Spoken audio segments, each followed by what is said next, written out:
Hello, friends. Welcome back. I'm TS, and we're going to talk about the music that happened in 2024. And I felt like getting real close to you for this one. 2024 was a landmark year in music. I feel like it's one of the better years in new music in a while. I had originally written in my script that there's not a lot of big songs this year, but that may not be exactly the case, but I still kind of stand by that because I still don't think there was a lot of really great songs. There was just a lot of music. Everybody dropped music this year, from old bands to every metal band you can think of, every legacy band, from the Pixies to Jane's Addiction to Cher to Dolly Parton to everybody dropped music this year. It's crazy. And I've been trying to go over some of those in some new music videos, and we're going to cover some of that here. But let's try to go over some of the newer stuff that happened. There was a guy that put out a report that said more music is released every day. He was talking about 2023, but I think it's still happening. More music is released every day than in the entire year of 1989. And I'm sure you could say any year right around in that time. So all you doomer boomers that are always complaining that there's no good music, well, you're just not looking, because you can go back to any year in history, including this one, all the way back to the 50s, and find good stuff and bad stuff. Most of it's not going to be on the charts, so you can't be lazy about it. You got to actually look. But there's no monoculture anymore, and terrestrial radio is pretty much dead. And I don't know how it works on Spotify, but the YouTube discovery is amazing. All you have to do is play a video by whatever artist you want to hear music like, and then scroll through the suggesteds, and guarantee there'll be 5 or 8 bands or artists that sound just like that. Most of them new stuff. If you like Taylor Swift, listen to a Taylor Swift song and just scroll through the suggested underneath, or on a computer it's on the side, I guess.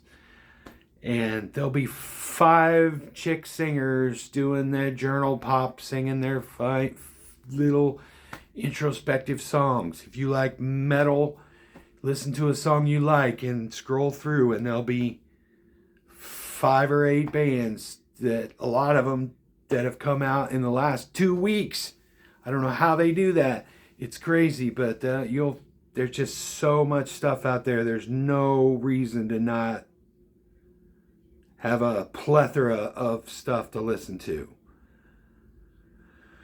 That being said, let's get back into the music from 2024. This year was just so much terrible country music.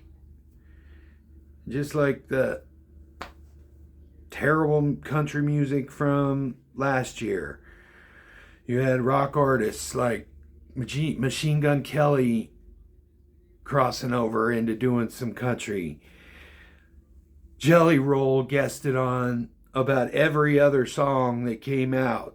Post Malone went full country after his guest spot on that Taylor Swift song Fortnite. He just played with everybody. Had a huge song with that country guy that whose name shall not be spoken. And then all of the other country guys that had humongous songs this year. Oh, I can't stand it. And except for listening to charts, I'm glad that there's no monoculture anymore, because usually I don't have to hear that crap. Beyonce put out a country album, and it's just awful. She did Jolene, but she changed the lyrics to where they're empowering. And for one thing, you did Jolene, and that's like the most overplayed country song ever. Oh, I'm going country. Oh, of course you're doing Jolene. But then you change the lyrics. It's not the story. The story is the story. That's the way Dolly Parton wrote it. It's the story. If you don't want to sing the story the way it is, write your own damn song. All right, rant over on that one. Ringo Starr even put out a country album this year. And, surprise, to me, doesn't sound any different than any of the other terrible Ringo Starr music. The biggest song of the year was Shaboozey's Tipsy, a bar song, where he took a 20-year-old rap song's lyrics, put it on the most generic country type of groove with the chords from Wonderwall, and was able to take that middle of the road drivel to be tied with Lil Nas X Old Town Road, another bastardized country hip hop song, as the longest song at the #1 position on Billboard. So there you go. Yay, mediocrity rules. As far as the rest of the year, I feel like the ladies took it. Undisputably, the best album of the year was Charlie XCX Brat. And after sort of a slow takeoff, Taylor Swift, she ended up having the Brat Summer.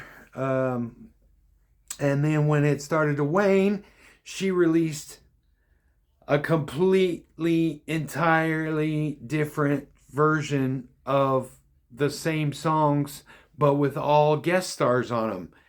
And totally awesome. Some versions are better with just her, and some versions, in my opinion, were improved with the guest stars. But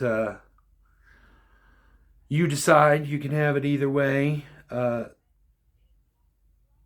been behind her being a main pop girl for years, since I first heard Fancy by Iggy Azalea, and she was terrible, but when it got to the Charlie part, I was like, who is that? That is awesome. And she wrote a ton of other songs for other people, including that Iconopop song, I Love It. And I feel like I could almost always tell when a song was written by her. I just love her style so much, so I'm glad she's getting the credit she deserves. But a funny thing is almost everybody's list that's considered the #1 album of the year, but she didn't seem to chart a single song in the year-end Hot 100 on Billboard. So I thought that was curious. And to that same effect, with all of the females dominating music this year, 9 out of the 10 top 10 on the year-end Billboard were all male songs. So what's that about? It's kind of weird. Let's get into some of the specifics. Taylor Swift kind of dominated the first part of the year. It kind of led to that comment that I said before about there not being many big songs this year, because I thought that was going to last a whole lot longer. And she dominated the charts. She dominated the Super Bowl, the VMAs, politics, everything in the first part of the year was Taylor Swift, Taylor Swift, Taylor Swift. And she perpetuated that in kind of a petty way, in the fact that every time somebody else got ready to release an album, she would release a variant on the Tortured Poet department, and sometimes only adding a song or two or a different version of a song or something. Ended up being 35 different variations of that album. She did it to Ariana Grande and kept her out of number one. She did it to Charlie. She did it to somebody else. She tried to do it to Sabrina Carpenter, and she was able to slip through. I think people were starting to get tired of it, and Sabrina Carpenter was able to swoop in and get the top 2 spots on the singles charts for a while. But she ended up wrapping up her Eras tour after 1,989 days. That's kind of a specific number, don't you think? That was kind of cool. And what was really cool is that she ended up paying her staff and her team over $200 million in bonuses after it was all said and done. So that's awesome. Speaking of Ariana Grande, her music, her songs were boring. They kind of came and went.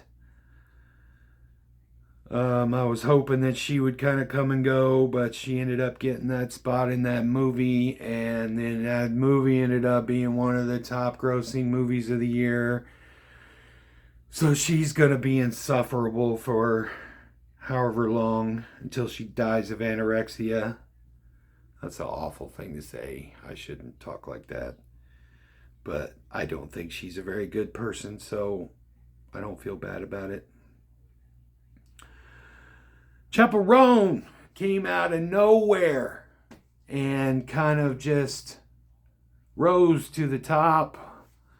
She was like the big success story this year. She had a few controversies that you may or may not know about. You can look into that on your own. I may talk about it in some other videos, but her music is phenomenal.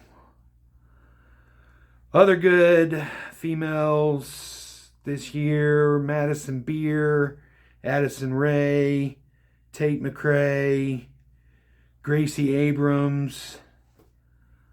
Liam Payne had a song called Teardrops that after he tragically passed away kind of got a little bit of a bump. But a lot of stuff was lost in the sauce. Oh, Dua Lipa. That's the one. That's the other one that Taylor Swift kind of kept out of charting. Lost in the noise. That's what I was going to say. Lost in the noise. There was so much good music that came out that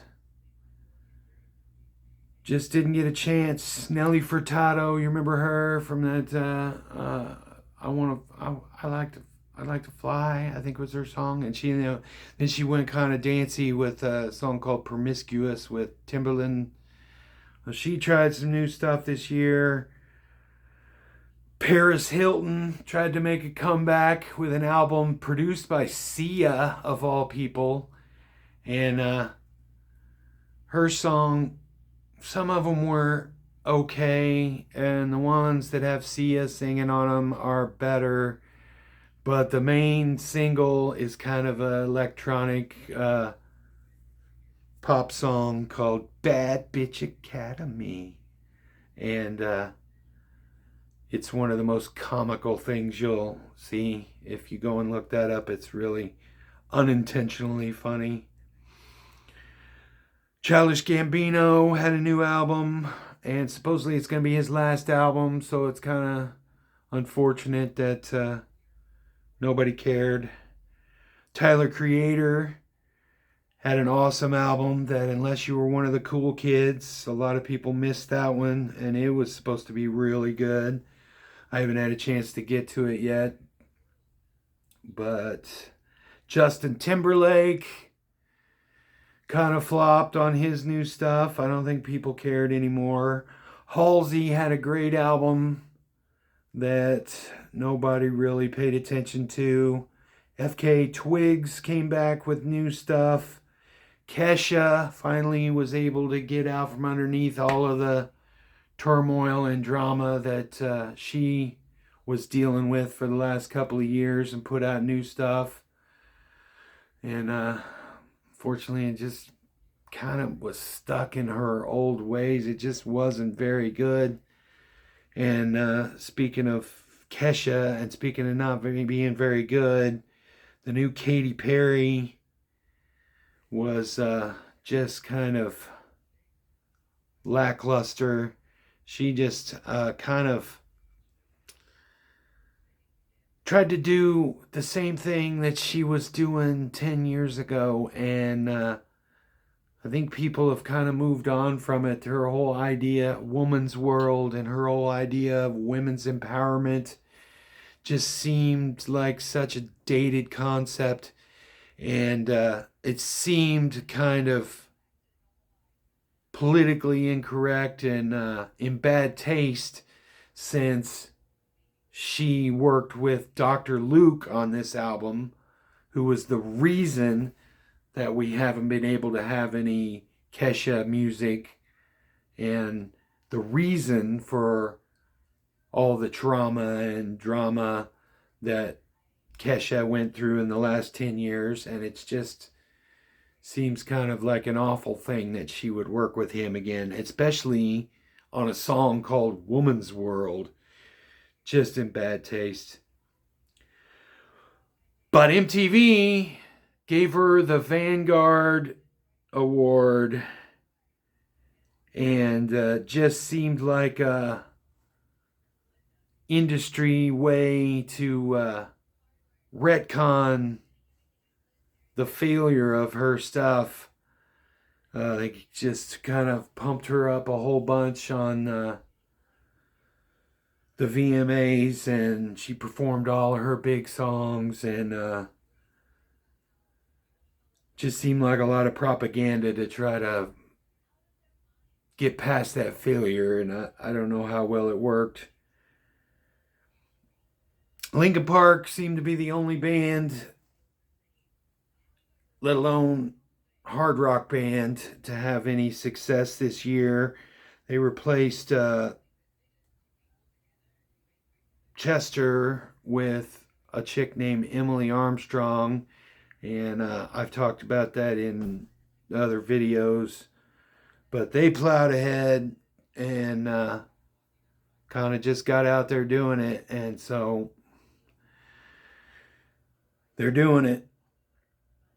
21 Pilots put out music this year, and it was okay, but to me, my problem with 21 Pilots is it's just too much lore, man. You're making me study too much. They put all of these hidden things in their videos and in their lyrics, and even the way their costumes are, and everything about what they do has to do with some big, huge story plot, and I just don't care. Speaking of something else that I just don't care about, is all of these big-assed, loud-mouthed rapper chicks fat chicks, scantily dressed, trying to be sexual and aggressively singing about sex and fucking. And it's just gross. I used to think Nicki Minaj was bad, but after this whole slew, after Cardi B and Megan Thee Stallion and all that, I long for the days of Nicki Minaj. At least she was creative and had a unique voice. But now she's doing the same bullshit as the rest of them. And there's a whole slew of them.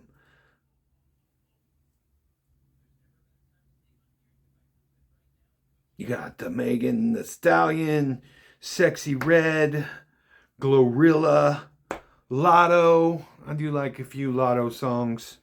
And the worst one of all, Ice Spice. God, the most talentless person to come along in decades. I will say decades. Ice Spice, I hope she made her bag because she just needs to go away. Just terrible.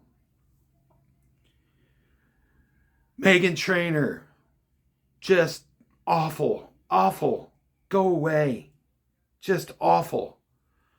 Selena Gomez, not good. Demi Lovato is terrible. Despite a lot of people trying to retcon how good her album was, Camila Cabello, her new stuff is terrible. That new album is just a copy of a copy of a copy, it seems. Lil Nas X is doubling down on his whole Jesus thing, trying to get religious right fired up in order to get clicks and views, rage baiting. And I think people are starting to see through it. Nobody cared. And two other terrible songs this year were Mark Zuckerberg and T-Pain made a song, and already terrible Tom McDonald and terrible Ben Shapiro made a song together, and it is some more of the most unintentional comedy that I've seen in a long time. Sophie Ellis-Bextor had a re-hit with a song she had about 8 years ago, 6 or 8 years ago, called Murder on the Dance Floor, because they put it in a movie, I guess, called Saltburn. And so that one went back on the charts. And I've already seen that it kind of reinvigorated her career because she's already got a new song out. And I don't know if she's been doing stuff all along, but really kind of boosted her career. And that song's pretty cool, Murder on the Dance Floor.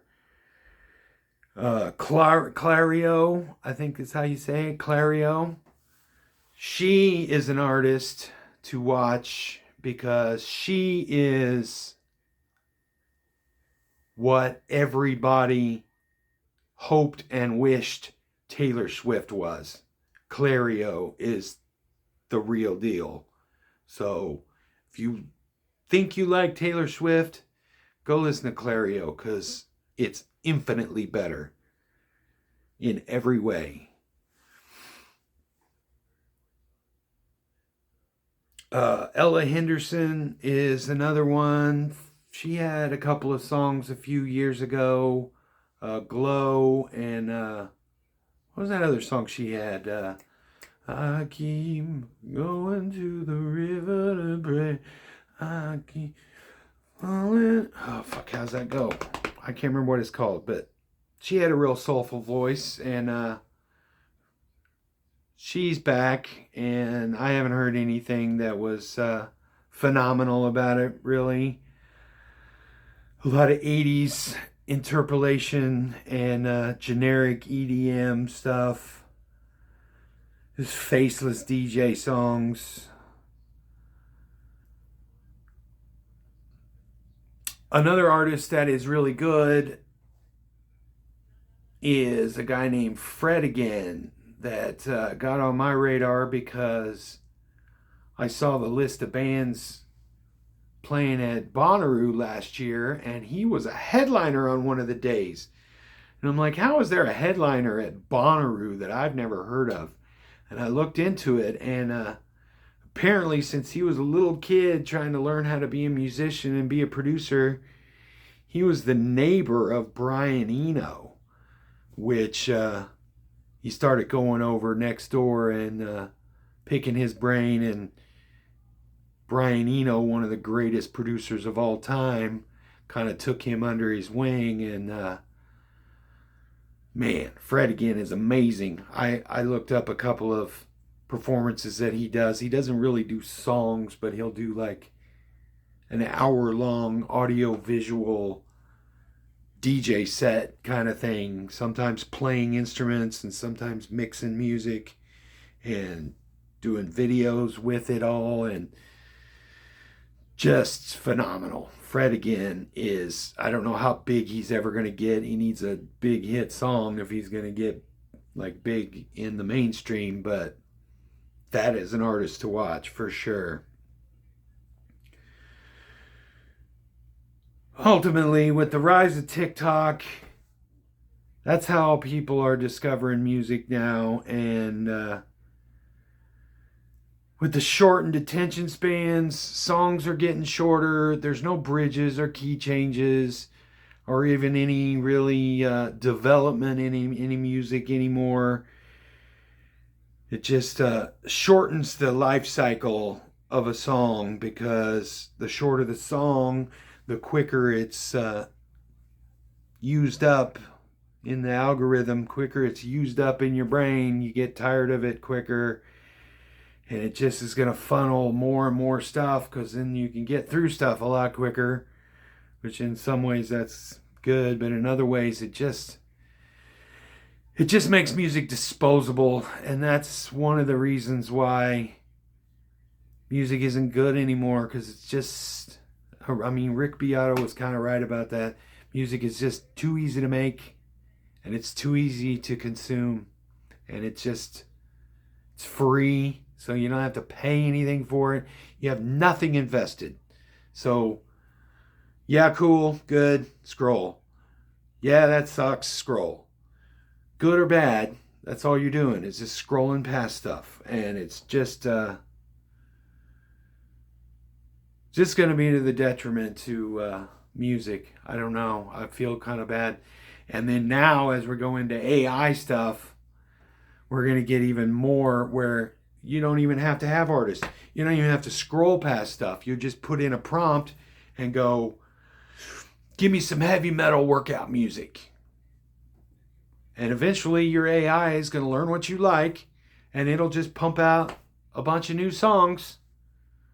And you don't have to rely on artists or platforms or anything ever again. It's just new music just from your prompts. Play me something that's kind of upbeat and fun. Bloop. There it is. Just a whole, all new, brand new music. Just right there at your fingertips. Oh, before I get too doomer, I'm going to get out of here on this one. I've got the Billboard Hot 100 coming up, and then my top 10 songs of the year. So stick around for those. Or after I make those videos, I'll put them in the what do you call it? The description down below. So watch for that.